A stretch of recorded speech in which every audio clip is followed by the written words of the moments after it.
الحمد لله الحمد لله رب العالمين خالق السماوات والطين فقد قال الله تعالى في كلامه المجيد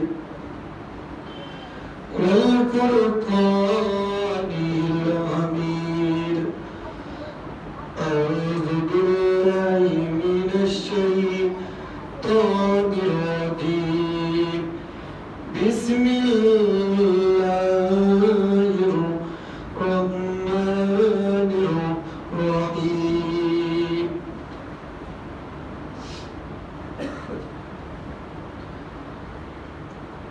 إن عدة الشهور عند الله 12 شهرا في كتاب الله صدق الله العظيم وصدق رسوله النبي الحبيب الكريم في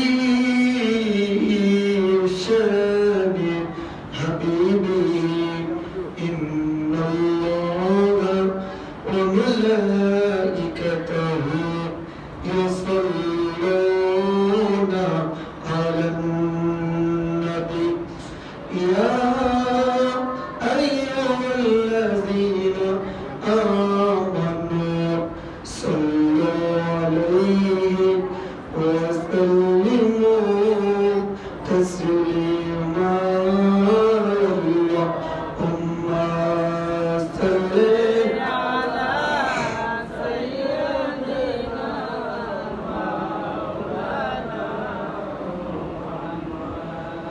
وعلى آله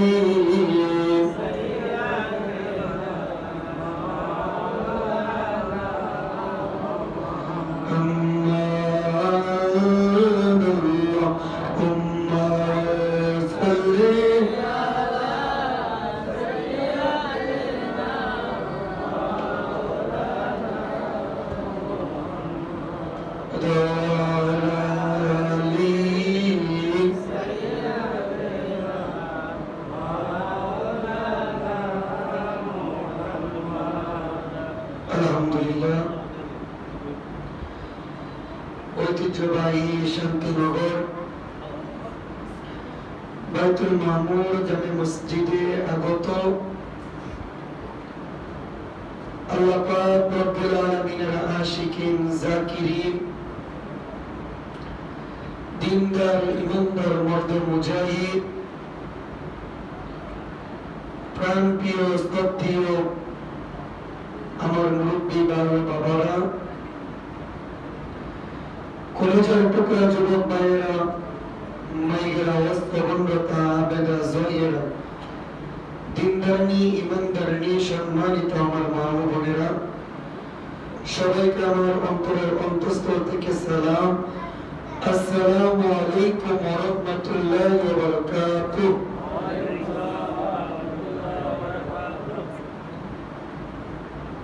মহান আল্লাহ পাক রব্বুল আলামিন ইজ্জত ও জালালের আলিশান দরবারে অসংখ্য লাখ কোটি হাজার শুকরিয়া যে আল্লাহ পাক রব্বুল আলামিন আমাকে আপনাকে দয়া করে মায়া করে মুহাব্বত করে আর ভালোবেসে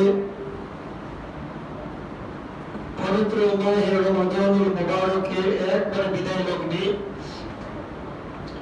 জুমাতুল বিদা রমজান মাসের শেষ জুমায় আল্লাহ তাআলা আমাকে আপনাকে সুস্থ রেখে ভালো রেখে জুমার নামাজ আদায় করার জন্য সবার আগে মসজিদে আসবার এবং বসবার মতো তৌফিক দান করেছেন। এজন্য সকলে জবানটা খুলে উচ্চ আওয়াজে বলি আলহামদুলিল্লাহ।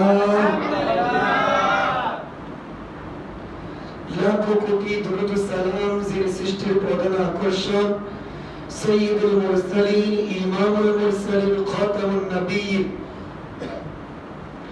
আনিসুল গরিবিন নবীল হারামাইন শামসুদ দুহা বদরুদ দুজা আশরাফুল আম্বিয়া ইমামুল আম্বিয়া सय्यदुल अंबिया शाफी कौसर ताजदार नंबर हुजूर আকরাম রহমতের নবী বরকতের নবীর শানে দুরূদ সালাম পেশ করছি আল্লাহুম্মা সাল্লি ওয়া সাল্লিম ওয়া বারিক আলাইহি।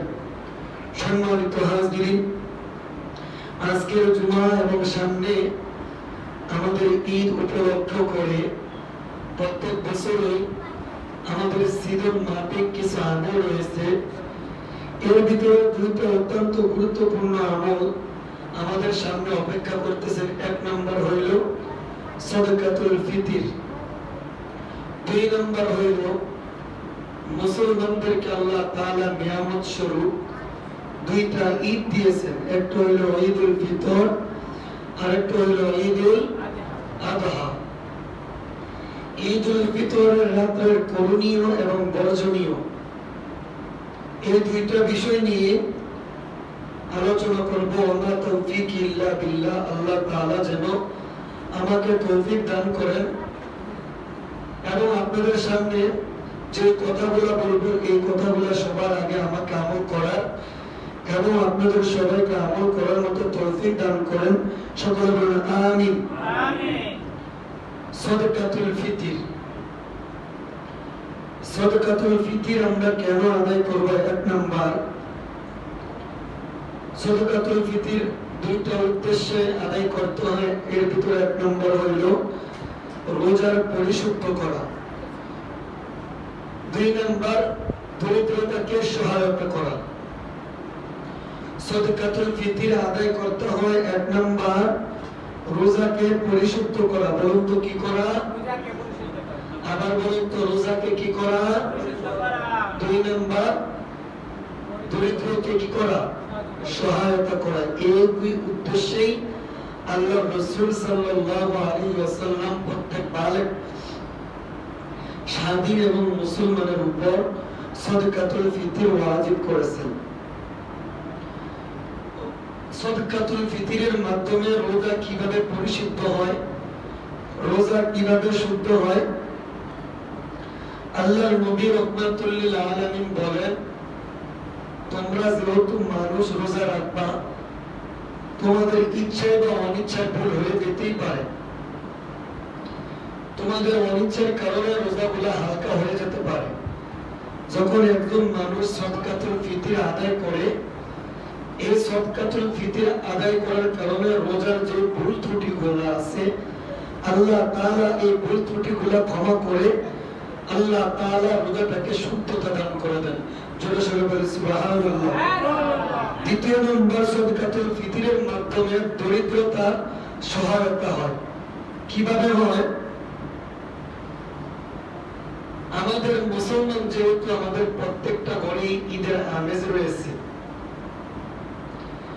ছোট বাচ্চা থেকে ধরে বড় পর্যন্ত ঘরের রমজান আসার চাঁদ ওঠার সাথে সাথেই আমাদের ঘরে একটা বাজেট হয়ে গেছে। বাচ্চার জন্য এত হাজার, ঘরের বিবির জন্য এত হাজার, মায়ের জন্য, তারপর অন্যান্য পরিবারের জন্য, আত্মীয় স্বজনের জন্য। আমাদের যার যার সাধ্য অনুযায়ী আমরা একটা বাজেট করে ফেলেছি। কিন্তু আমাদের সমাজে, আমাদের আশেপাশে এমন কিছু দরিদ্র রয়েছেন, যদি তারা নিজেরা চায় যে সন্তানের জন্য বরাদ্দ করব, পরিবারের জন্য বরাদ্দ করব, ইচ্ছা করলেও তারা করতে পারেন না। আবার কিছু ফ্যামিলি আছে এমন অবস্থা, বড় খাবার আছে বা নাই, সকালবেলা খাবার ঠিক মতো আছে তো রাত্রে নাই, কিন্তু মানুষকে বুঝতেও দেন না, মানুষকে বুঝার মতো সময়ও দেন না। ঘরের ভিতর খাবার নাই, কিন্তু ঘর থেকে যখন বাহির হয়েছেন উনি পরিপাটি ভাবে সুন্দরভাবে বাহির হয়েছেন। আল্লাহ রাসূল সাল্লাল্লাহু আলাইহি ওয়াসাল্লাম বলেন, ঈদের আগে সাদাকাতুল ফিতর তুমি ওই ঘরে ঘরে পুষিয়ে দিবা। তুমি যেরকম আনন্দ উল্লাস করবা, মুসলমান ইসলাম ধর্ম এমন একটা শান্তির ধর্ম, যাকাতের সাথে সাথে আল্লাহ রাসূল বললেন সাদাকাতুল ফিতর দাও। দিলে কি হবে? যেন প্রত্যেকটা ঘরে ঘরে ঈদের আনন্দ পৌঁছে যায়। জোরে সোরে বলি সুবহানাল্লাহ। এবার আসুন, সাদাকাতুল ফিতর কার উপর ওয়াজিব, কারা দিবে? এটার সেম বিধান যাকাতের যে নিসাব সদকাতুল ফিতরের সেই নিসাব। যাকাতের জন্য 1 বছর অতিবাহিত হতে হয়। যাকাতের জন্য কি হতে হয়? আমার কথা আপনারা বুঝেন? এগুলো সেন্সিটিভ মাসালা, আপনারা অনেকে ভালো করে বুঝেন না, কথাগুলো খেয়াল করে শুনবেন। যাকাতের জন্য কি হতে হয়?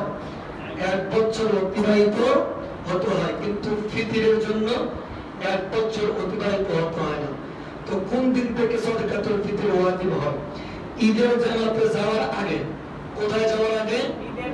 ঈদের জামাতে যাওয়ার আগে যদি আপনার কাছে 52.5 তোলা রূপা, 7.5 ভরি স্বর্ণ, এই পরিমাণ অর্থ থাকুক, ঘরে মজুদ থাকুক, ব্যবসা বাণিজ্য জায়গায় থাকুক, বিভিন্ন জায়গায় থাকুক, এই পরিমাণ সম্পদ যদি থাকে, তাহলে আপনার উপর কিছুক্ষণের জন্য ঈদের দিন 1 ঘন্টা 10 মিনিটের জন্য যদি থাকে আপনার কাছে, আপনার উপর কি সদকাতুল ফিতর দেওয়া ওয়াজিব।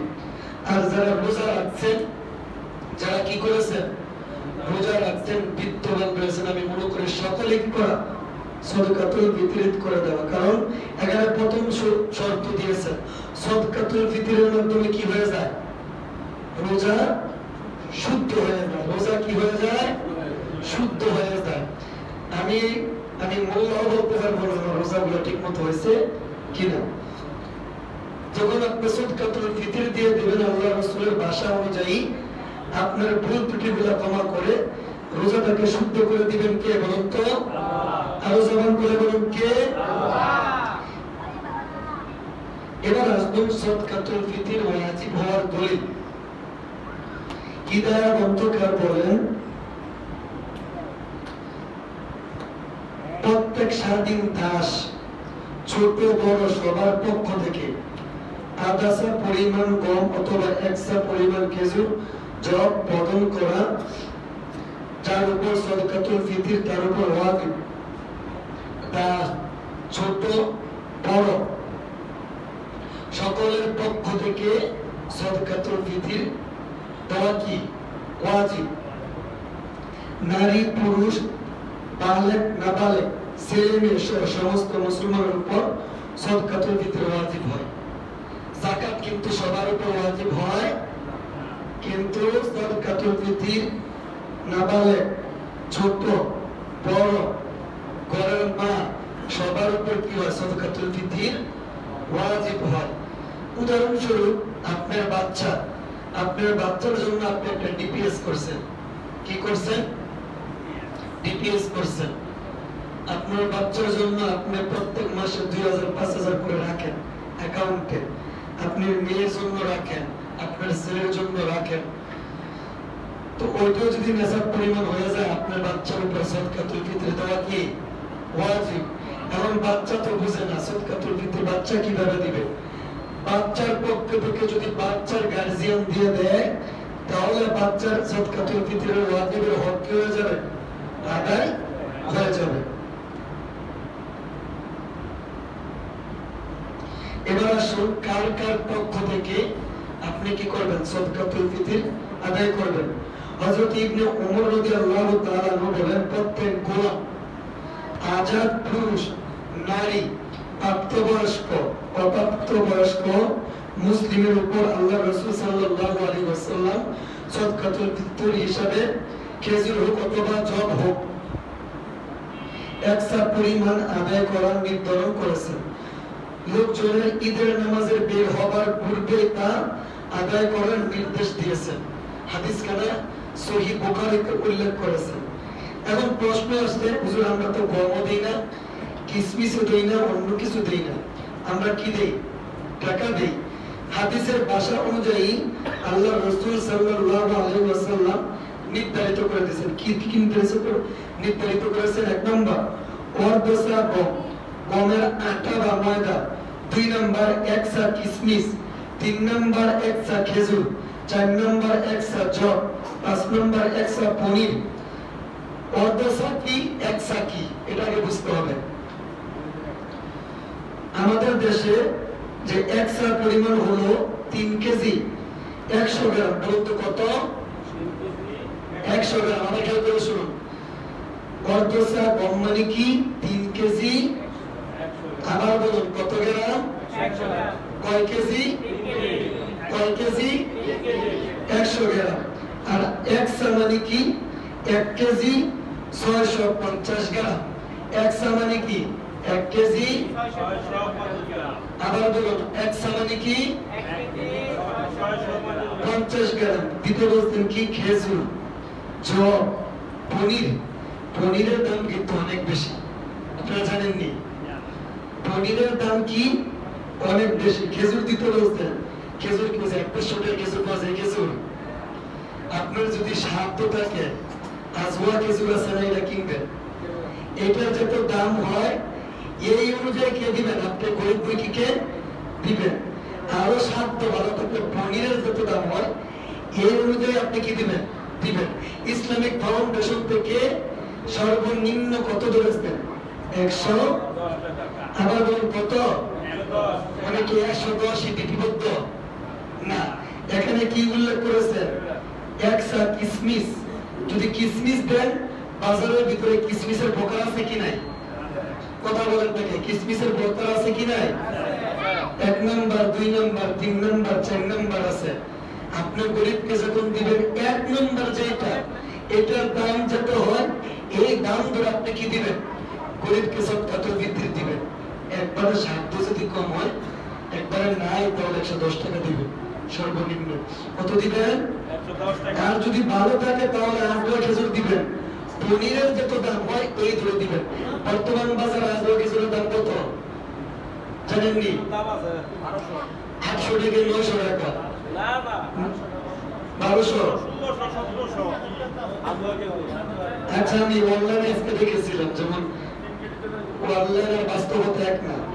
ধরে নিলাম 1200, ধরে নিলাম। যদি সাধ্য থাকে, কি থাকে? সাধ্য থাকে তাহলে 110 টাকা দিতে পারেন না। এটা সর্বনিম্ন। এটা কি আপনার সাধ্য থাকলে আপনি গরিবকে কি দিবেন? আজওয়া খেজুরের যে দাম ওই দাম ধরে কি করবেন? গরিবকে দিবেন। আর যদি না পারেন তাহলে 110 টাকা করে কি করবেন? দিয়ে দিবেন। এতে আপনার সন্তানের বালা মুসিবত কাটবে, আপনার পরিবারের বালা মুসিবত কাটবে, আপনার রোজাগুলা শুদ্ধ করে দিবেন কে বলুন তো? আবার বলুন তো কে? আল্লাহ রাসূল ঈদের জামাতে যাওয়ার আগে আগে সাদকাতুল ফিতর করতেন। আমাদের পরিবারে 5 জন রয়েছে। কয়জন? 2 সন্তান, মা বাবা রয়েছে, পরিবার রয়েছে। বালেগ সন্তানের উপরে সাদকাতুল ফিতর ওয়াজিব হলে আপনি বাবা হিসেবে তো ওয়াজিব না, কিন্তু দিয়ে দিলে কি হয়ে যাবে? ঘরের বিবির উপর যদি সাদকাতুল ফিতর ওয়াজিব হয়, আপনার দেওয়ার জন্য শর্ত নয়, কিন্তু যদি দিয়ে দেন কি হয়ে যাবে? অর্থাৎ যেহেতু ঘরের গার্জিয়ান, আপনি দেওয়াটাই কি হয়ে যায়? আমি মনে করি উত্তম। আমাদের ঘরের অনেক বিবিরা ভালো করে বুঝে, ভালো করে বুঝেন না। তাহলে 5 জনের উপর যদি সাদকাতুল ফিতর হয়, আমি বুঝাইতে চাইলাম আপনি নিতে 110 না, 110 না দিয়ে আপনি যদি সাধ্য একটু বেশি দেন 220 দিলেন। আর একটু সাধ্য থাকলে এর থেকে ডবল দিলেন। আর একটু সাধ্য বেশি থাকলে উত্তম। যে বেশি দিতে পারবেন, নিম্নে নাই, 2000, 4000, 5000 কি করতে পারবেন? জনপ্রতি দিতে পারবেন। এটা দিবেন কাকে বলুন তো? দিবেন কাকে? অসহায় মানুষকে। আর অসহায় মানুষকে যদি আপনি হাত খুলে দেন, আল্লাহ তাআলা আপনাকে কি করে দিবেন? দুনিয়াতে বেকর পরকালে দেন। আল্লাহর ওয়াদা, কেউ যদি আল্লাহ আমাকে কেউ যদি কি দেয়? খাবার দেয়। আমাকে যদি কেউ কি দেয়? খাবার দেয়। কিয়ামতের দিন কিছু মানুষ দাঁড়াইয়া যাবে, আল্লাহ বলবে আমি দুনিয়াতে আমাকে খাবার চাইছি, আমাকে খাবার দিতে বলছে, তুমি আমাকে খাবার দাও নাই। আমাকে পানি খাওয়াতে বলছে, তুমি আমাকে পানি খাওয়াও নাই। আমাকে একটা সুন্দর জামা পরিধান করাইতে বলছে, তুমি আমাকে সুন্দর একটা জামা পরিধান করাও নাই। কিয়ামতের দিন মানুষগুলো বলবে আল্লাহ আপনি তো খাওয়ানো না, আপনি তো ঘুমানো না, আপনি তো কোনো কিছু পরিধানও করেন না, আপনাকে আবার কিভাবে খাওয়াবো? আল্লাহ তাআলা বলবে আমার বান্দা, গরিব বান্দাকে যদি তুমি 1 গ্লাস পানি খাওয়াইলা, তুমি আর ওই গরিব বান্দাকে খাওয়াইলা না, যেমন আমি স্বয়ং আল্লাহকে খাওয়াইলা। আমার গরিব বান্দাকে যদি একটা পাঞ্জাবি কিনে দিলা, আমার গরিব বান্দাকে যদি একটা সেমাইয়ের প্যাকেট কিনে দিলা, তাকে সেমাই কিনে দিলা না, সরাসরি যেন কেমন জানি আমি আল্লাহকেই কিনে দিলাম। জোরে সরে বলে সুবহানাল্লাহ, আরো জবান করে বলে সুবহানাল্লাহ। তাহলে আল্লাহর নবীর সুন্নাত, সাহাবায়ে কেরামের সুন্নাত, আল্লাহর দেওয়া বিধান ওয়াজিব সাদকাতুল ফিতর আমরা অবশ্যই কি করব? আদায়। কিন্তু যাচাই বাছাই করে, কি করে? যাচাই বাছাই করে দিবেন। 8টা খাত দিয়েছেন, ইন্নামাস সাদাকাতু লিল ফুকারা ওয়াল মাসাকিন ওয়াল আমিলিন ওয়াল মুআল্লাফাতি কুলুবুহুম ওয়া ফির রিকাব ওয়াল গারিমিন ওয়া ফি সাবিলিল্লাহি ওয়া ইবনিস সাবিল। ইন্নামাস সাদাকাত, সাদকা দেওয়া, লিল ফুকারা ওয়াল মাসাকিন। আমাদের দেশে দুইটাই বেশি প্রচলিত। 1 নাম্বার ফুকারা ওয়াল মাসাকিন। ফুকর মানে কি? ফকির। মাসাকিন মানে কি? মিসকিন। ফকির কাকে চিনেন? এমন যে আপনার সাদকাতুল ফিতর দিবেন, না জানলে কেমনে দিবেন বলেন তো? ফকির কাকে বলা হয় আর মিসকিন কাকে বলা হয়? সাদকাতুল ফিতর তো দিতেছেন, যাকাত দিতেছেন, কেমনে দিবেন? ফকির কাকে বলা হয়, মিসকিন কাকে বলা হয়? ফকির বলা হয় যার উপর যাকাত ওয়াজিব হয় নাই, যার উপর যাকাত ফরজ হয় নাই, যার উপর কি হয় নাই? যাকাত ফরজ হয় না, সেই ফকির। ফকির কাকে বলা হয়? একদম আপনার কাছে চায় না, কোনো কিছু বলে না, ক্ষুধা লাগলেও বলে না, ক্ষুধা না লাগলেও বলে না, আপনার কাছে চায় না, ওই ব্যক্তিকে কোরআনের ভাষায় কি বলা হয়? ফকির। কি বলা হয়? কথা বলেন না, তাকে কি বলা হয়? অর্থাৎ গ্রামের ভিতরে একজন ভদ্রলোক, তার উপর যাকাত ওয়াজিব হয় না, ঘরে 5টা ফ্যামিলি, পরিবার আছে, ঘরে ইনকাম আছে 400 টাকা, কিন্তু ঘরের বাজেট হইল দৈনিক 6 থেকে 700 টাকা, তার দৈনিক 300 টাকা শর্ট রয়েছে সংসার চালাইতে। কোরআনের ভাষায় ওই ব্যক্তিকে কি বলা হয়? জোরে বলেন, কি বলা হয়? মিসকিন। মিসকিন শব্দের একটা অর্থ হলো নিঃস্ব। মিসকিন শব্দের অর্থ কি? যার বাড়িঘর নাই, যার কোনো কিছু নাই। 4টা পোলা আছে, 5টা মেয়ে আছে, 4টা পোলা থাইকা 5টা মেয়ে থাইকাও থাকা যায় না, থাকে নাকি? 4 মেয়ে 4 দিকে চলে গেছে, 4 পোলা সংসার আলাদা করে চলে গেছে। মাকে একদিকে পালাই দিছে, বাবাকে একদিকে পালাই দিছে, ভাতও দেয় না, কাপড়ও দেয় না, কোনো কিছু দেয় না। এমন পত্রিকায় পাওয়া যায় ধন সম্পদের জন্য মা এবং বাবাকে ঘরের ভিতরে হাত পা বাইদা আলাদাভাবে খাবার বন্ধ করে ঘরের ভিতরে রেখে দেয়। কোরআনের ভাষায় ওই অসহায় মানুষটাকে বলা হয় মিসকিন। বলুন তো তাকে কি বলা হয়? যে ব্যক্তির খাবারের জায়গা নাই, রাত্রে কোথায় ঘুমাবে, ঘুমানোর জায়গা নাই, ভালো একটা কাপড় পরবে, পরিধানের জায়গা নাই, রাত্রে কোথায় থাকবে, থাকার জায়গা নাই, সকালবেলা কি খাবে, বিকালবেলা কি খাবে, এর খবর নাই, যার কোনো স্থান নাই, একদম অসহায়, তাকে বলা হয় মিসকিন। তাকে কি বলা হয়? তাহলে ফকির কাকে বুঝলেন বলুন তো? যে সংসার চালাতে কি খায়, হিমশিম খায়, দিন আনে দিন খায়, ঠিক মতো চলতে। আপনার ঘরে 5টা জামা, তার ঘরে 1টা জামা। আরো স্বাভাবিক ভাবে বুঝাই, আপনার ঘরে 5 জামা, তার ঘরে কয় জামা? 1 জামা দিয়ে সে পুরো 6 মাস কাটায় দেয়। আপনি 5টা 10টা দিয়ে কাটান, আপনি সেই সময় পাসপোর্ট দিয়ে খান, আর ওই ব্যক্তি আলু ভর্তা ডালটা খাইতে কষ্ট হয়ে যায়। কোরআনের ভাষায় ওই ব্যক্তিকে কি বলা হয়? কথা বলেন না, কি বলা হয়? অর্থাৎ হত দরিদ্র একজন ভদ্রলোক, হত দরিদ্র একজন ভদ্রলোক। এই লোকগুলাকে দেখে দেখে দেখে দেখে আপনি কি করবেন? সাদকাতুল ফিতর আদায় করবেন, এবং কি করবেন? যাকাতের টাকাও কি করবেন? আদায় করবেন। মিসকিনের ভিতর কয়েকটা বোতার পরে এর ভিতর আছে এতিম। বলুন তো কি আছে? এতিম রয়েছে, বিধবা রয়েছে, বাপ মা অবৈধ মেলামেশা করে সন্তান ফলার রেখে চলে গেছে, তাকে হয়তো সরকারি ভাবে কোনোভাবে তাকে আশ্রয় দিয়ে চালাচ্ছেন, যে কোনো একটা সংস্থা বা আপনি নিয়ে এসে চালাচ্ছেন, এটাও মিসকিনের পর্যায়ে পড়ে। কি পড়ে? অনেকের স্বামী মরে গেছে, মায়ের নাই, বাপ নাই, ছেলে নাই, পরিবার কেউ নেই, ওটা বিধবা লোকটা রয়েছেন, উনিও মিসকিনের খাতায় পড়ে। 1 নম্বরে যাকাত, দান, সদকাতুল ফিতরের তারা হকদার। এক নম্বরে তারা কি হকদার। যাকাতের ফিতরা, আবার বলি যাকাত ফিতরা, এই দুইটা বললাম, এই দুইটার ভিতরে প্রথম হকদার হলো মিসকিন। প্রথম হকদার কি মিসকিন। দুই নম্বর হকদার হলো ফকির। দুই নম্বর হকদার কি ফকির। আপনার ঘরের পাশে ভাই রয়েছে, এমনকি আপনার নিজের আপন ভাই রয়েছে, 8 টাকার ভিতরে 1 টাকা হলো বাড়িতে ঋণে জর্জরিত, 10 লাখ টাকা ঋণ, টাকা এসে মানুষ পাওনাদার চাপ দেয়, বিভিন্ন অপমান করে, আপনার কাছে লজ্জায় বলে না। আপনি কি করলেন? যদি যাকাত ফরজ হয় চুপে চাপে গিয়ে কি করলেন? মনে মনে বললেন না ভাই তোকে যাকাতের টাকা না, নিয়ত করলেন যাকাতের টাকা দিলাম, কিন্তু মনে মনে কি করলেন? ভাই তোমাকে এটা দিলাম, তুমি ঋণ থেকে কি হও? উদ্ধার হও। এটাও কি হয়ে যাবে? এই খাতে আপনি যাকাতের টাকা কি করতে পারবেন? ব্যবহার করতে পারবেন। কিন্তু ফিতরের টাকাটা ফকির এবং মিসকিনকে দেওয়া উত্তম।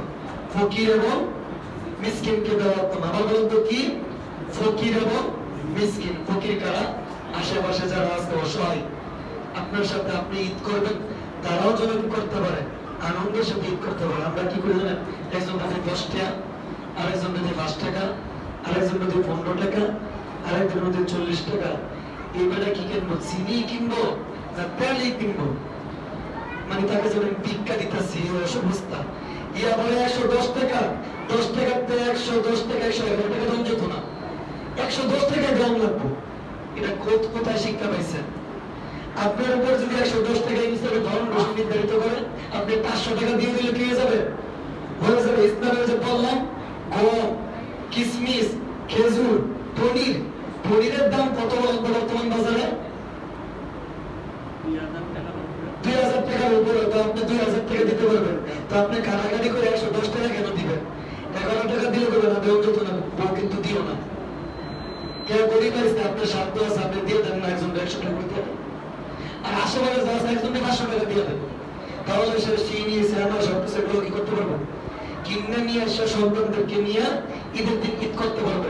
আল্লাহ রসুলের ফিতরা দেওয়ার মূল মাকসাদ ছিল এটা। মানে আমরা কি 20 টাকা দেবো, 30 টাকা দিই, এই এত আগে কি করবো? চিনি কিনবো না, সর্বদাই কিনতে পারতো না। আমরা যে সদকাতুল ফিতরে দিব, যেন দেওয়ার কারণে যেন তার ঈদের দিন যেন পরিপূর্ণ ঈদ করতে পারে। আল্লাহ তাআলা আল্লাহ রাসূলের বিধান অনুযায়ী আমাদেরকে সদকাতুল ফিতর আদায় করার তৌফিক দান করে দিন। সকলে বলুন আমিন। আজকে কয় রমজান বলুন তো? তারপরে 30টা হইতে পারে না, হইতে পারে। তারপরে 29 রোজা বা 30 রোজার পরে রাত্রিটাকে কি রাত বলা হয়? কি বলা হয়? এই চাঁদ রাতের ইসলামের শরীয়তের কিছু আমল ও ফজিলত রয়েছে, আমরা আপনাদের সামনে বর্ণনা করতেছি। 1 নম্বর, এই মাসালগুলো বলতে হবে। আমাদের তো বিয়ে শাদী নাই, আসেনি? আছে? আজকে কিন্তু কদরের দিন, রাত্রে গেছে কদরের রাত, এখন কি কদরের দিন? আমলগুলো বলে দিই। আল্লাহ রাসূল সাল্লাল্লাহু আলাইহি ওয়াসাল্লাম বলেন, 1 নম্বর ফজিলত, عن عبد الله بن قريب أن رسول الله صلى الله عليه وسلم أعظم الأيام عند الله يوم النحر ثم يوم القرة। হযরত আব্দুল্লাহ ইবনে কুরাত রাদিয়াল্লাহু তাআলা আনহু থেকে বর্ণিত, তিনি বলেন আল্লাহ তাআলার কাছে সবচেয়ে সম্মানিত দিন হলো ঈদুল আযহা, ঈদুল ফিতর। বলুন তো হাদিসে কি বললেন? বছরের ভিতরে যতগুলো দিন আছে, সমস্ত দিনের ভিতরে আল্লাহর কাছে সবচেয়ে চাইতে 2টা প্রিয় দিন। এই দিনগুলোর নাম কি বলুন তো? ঈদুল ফিতর, ঈদুল আযহা। 2 নম্বর হাদিস, আনা আবি আমামা আন নবী সাল্লাল্লাহু আলাইহি ওয়াসাল্লাম মান কামা লাইলাতুল ঈদাইনি মুহতাসিবান লিল্লাহ লাম ইয়ামুত কলবাহু ইয়াওমা তামুতুল কুলুব। আল্লাহু আকবার। কত বড় কথা বলেছেন! এই যে কারণ আমল, আমার যুবক ভাইয়েরা একটু কান সজাগ করেন, দেখেন আল্লাহ রাসূল কি বলেন। হযরত আবু উসামা রাদিয়াল্লাহু তাআলা বলেন, কোন ব্যক্তি যদি ঈদের রাতে, কোন রাতে বলুন তো? কোন ব্যক্তি যদি ইবাদতের মাধ্যমে কাটিয়ে দেয়, নামাজ রোজার মাধ্যমে, জিকিরের মাধ্যমে, আল্লাহকে ডেকে কাটিয়ে দেয়। কিয়ামতের দিন যখন মানুষগুলা উঠবে, তাদের দিল মরা থাকবে। কি থাকবে? জিন্দা থাকবে না, মরা দিল থাকবে। কিন্তু যারা দুই ঈদের রাত্রে, কয় ঈদের রাত্রে? আমার বলুন, কয় ঈদের রাত্রে? দুই ঈদের রাত্রে ইবাদত করবে। আমার কথা না, আল্লাহ রাসূল বলেন কলবাহু, কলবুন মানে কলব, হৃদয়, ইয়াউমা তামুতুল কুলুবা, ওই ব্যক্তিটার কলবটা কিয়ামতের দিনও চিন্তা থাকবে, তার কলবটা কিয়ামতের দিনও মরবে না। জোরে জোরে বলে সুবহানাল্লাহ। তো কত বড় কথা, কত নামাজি, কত যাকাতদার, কত আল্লাহওয়ালা, কত বুজুর্গ, তারা কিয়ামতের দিন উঠবে। আল্লাহর রাসূল গ্যারান্টি দেন নাই তাদের দিলটা জিন্দা থাকবে কি থাকবে না, আমি রাসূল গ্যারান্টি দেই নাই। কিন্তু যারা ঈদের রাত্রগুলোতে ইবাদতের মাধ্যমে কাটিয়ে দিবে, আমি রাসূলুল্লাহ গ্যারান্টি দিলাম তাদের কলবগুলো কিয়ামতের দিনও মরবে না, কবরেও মরবে না, কিয়ামতের দিনও মরবে না, তাদের কবরও মরবে না, কিয়ামতের দিন তাদের কলবটা জিন্দা থাকবে। জোরে জোরে বলে সুবহানাল্লাহ। যে রাত্রে ইবাদত করলে কলব জিন্দা হয়, এই রাত্রে আমরা কি করি বলুন তো? আমরা মুসলমানের সন্তানেরা কি করি বলুন? দ্বিতীয় নম্বর আমল, হযরত ওমর ইবনে আব্দুল আজিজ রাদিয়াল্লাহু তাআলা আনহু উনি বলেন, তুমি বছরে 4টি রাতের প্রতি খুবই যত্নবান হও। কয়টি রাতের প্রতি? 1 নম্বর ঈদুল ফিতরের রাত, 2 নম্বর ঈদুল আযহার রাত, 3 নম্বর শবে বরাতের রাত, 4 নম্বর রজব মাসের প্রথম রাত। তারপর আল্লাহ রাসূল 4th নম্বর আমল এখানে বলেন, وبلغني أنه كان يقول إن الدعاء يستجاب في 5 ليال في ليلة الجمعة وليلة الأضحى وليلة العيد الفطر وليلة من رجب وليلة النصف من شعبان। এখানে 5টি রাতের কথা বললেন। 1 নম্বর في 5 ليال, 5 মানে 5, في ليلة الجمعة, জুমার রাত। গতকাল তো জুমার রাত পাইছি কি পাই নাই? সামনে আমাদেরকে হায়াত থাকলে পাবো কি পাবো না? আল্লাহ রাসূল বললেন জুমার রাতের প্রতি কি হও, যত্নবান হও। 2 নম্বর বলেন ওয়ালাইলাতুল আযহা, লাইলাতুল আযহা কি ঈদুল আযহা, যে সময় আমরা কি দেই? কুরবানি দেই। 3 নম্বর বলেন ওয়ালাইলাতুল ফিতর, এই যে ফিতর যেটাকে বলা হয় সাদকা, এই রাতের প্রতি তোমরা কি হও, যত্নবান হও। ওয়ালাইলাতুম মিন রজব, রজবের প্রথম রাতের প্রতি তোমরা কি হও, যত্নবান হও। ওয়ালাইলাতুন নিসফি মিন শাবান, এবং শাবানের মধ্য রাতের প্রতি তোমরা কি হও, যত্নবান হও। এই রাতগুলো কি পূর্ণ বলুন তো? বরকতপূর্ণ, ফজিলত। মুসলমানের আনন্দ তো নাচ গান গিয়ে করতে হবে না। মুসলমান ঈদ করবে কিসের মাধ্যমে বলুন তো? শুকরিয়ার মাধ্যমে। মুসলমান ঈদ করবে ভাইয়ের সাথে ভাইয়ের মুলাকাত করে, আত্মীয় স্বজনের সাথে দেখা করে। এক ভাই ঢাকা রয়েছে, আরেক ভাই চিটাগাং রয়েছে, আরেক ভাই বরিশাল রয়েছে। মুসলমানের ঈদ হইল 5টা ভাই একসাথে একদিন আসবে। 5 ভাই একই সাথে গোসল করবে, 5 ভাই একই সাথে ঈদগাহে যাবে, 5 ভাই একই সাথে নামাজ আদায় করবে, 5 ভাই একই সাথে বসে ঈদের দিন একই সাথে প্লেটে বসে খাবে, 5 ভাই একই সাথে মুলাকাত করবে, 5 ভাই ঈদের দিন একই ভাই এক ভাইয়ের সাথে মনের ভাব প্রকাশ করবে। এইটাই হইল মুসলমানের ঈদ। ছোট ছোট বলে সুবহানাল্লাহ। মুসলমান কখনো ইহুদি খ্রিস্টানদের মতো নাচ গান করে, নাচানাচি করে, ফালাফালি করে, ব্যাগ চিপ্পা দিয়ে, উল্টা পাল্টা করে মুসলমান কখনো ঈদ উদযাপন করতে পারে না। মুসলমানের ঈদ উদযাপন হইল শুকরিয়া করে। এই যে আপনারা পুরো রমজান রোজা রাখবেন, এর পুরস্কার আল্লাহ তাআলা ঈদের দিন দিবেন। বলুন তো কোন দিন দিবেন? এজন্য আমরা কি করব? ঈদের আনন্দ, ঈদের রাত্রটাকে আমরা ইবাদতের মাধ্যমে কাটাবো। আল্লাহ তাআলা আমাদেরকে তৌফিক দান করুন। আমার তৌফিক ইল্লা বিল্লাহ। মজলিসে কিছু বলছিলেন? আচ্ছা, যারা কালকে জুমার সুন্নাত আদায় করেন না, সকল আদায় করেন।